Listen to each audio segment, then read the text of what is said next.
Hi everyone, thank you once again for tuning in. Today we're going to delve into the ribcage movement in the golf swing with a focus on how much the ribcage moves away from the target and to the target in good players, in good ball strikers. Then we're going to move on to a couple of key movements that they also do in the transition phase that really has a good influence on them striking the ball well.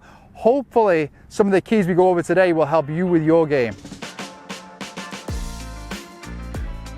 So today we're looking at the ribcage movement in the golf swing, and what I'm hoping to present to you as the viewers is a clear understanding of how much good players typically move away from the target and then towards the target in the golf swing. I'm also going to highlight a couple of key movements that I often see good players have in their transition. And transition is just that phase of the golf swing that is so important. It's just vital to move well into the downswing in a nice way that promotes good golf shots. So let's start off today by simply reviewing the backswing. So I'm going to put up the 3D animation of a player that I screened recently that moved really nicely with the ribcage.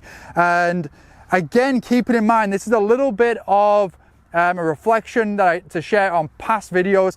In the backswing, it's really important that we work towards the ribcage sitting down, not moving into too much extension towards the top of the backswing.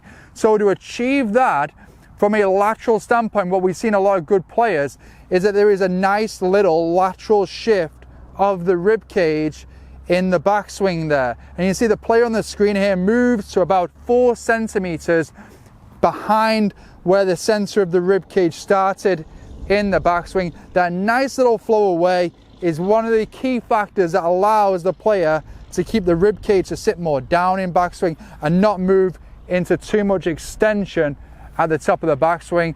Getting to that extension at the top really leads to compromising moves in the transition. So we have to compensate through the downswing, which is always something we're looking to move away from. So a great little drill that I use constantly with players to really provide awareness around this is if you set up and put your trail hand on your tummy there, your lead hand on your shoulder, and just guiding the rib cage around, actively pressing with that lead hand here so that the rib cage points down. And you can see that as I do that, the rib cage moves just slightly away from the target and backswing, and that's going to really facilitate that nice pivot, that nice rotation in the backswing that we're looking for.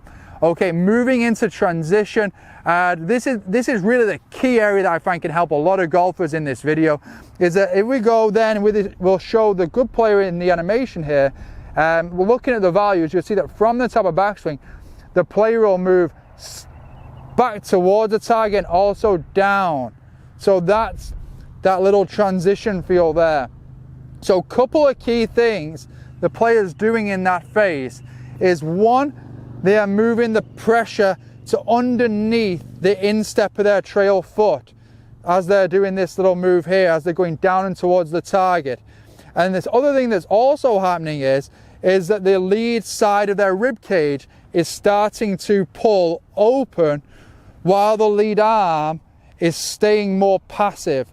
And that there is one key element I see so many amateurs miss. So I'm going to show you that from a down the line standpoint. What I'll often see in that transition phase is the lead arm and the rib cage move together either this way or this way, and there's not that nice separation of the lead side of the rib cage getting open while the lead arm is staying more passive, keeping the hands in a nice position from a club or a hand path and club path standpoint. Okay, so the two key things in transition we're looking at there is that as the player transitions into downswing, they're moving their pressure into the instep of their trail foot, and they're also allowing that lead side of the rib cage to get open, keeping the hands in a nice spot. So another nice little drill for that is if you use again the rib cage or the drill I shared just a moment ago to move to the top, and then take your lead arm out so it somewhat matches your toe line, maybe a little inside it. Then you can take your trail hand here and put it just under, matching the back of the hands together. And from there, I'm going to move the pressure to the instep of my right foot and almost using that pressure of the instep of the right foot to push the rib cage open.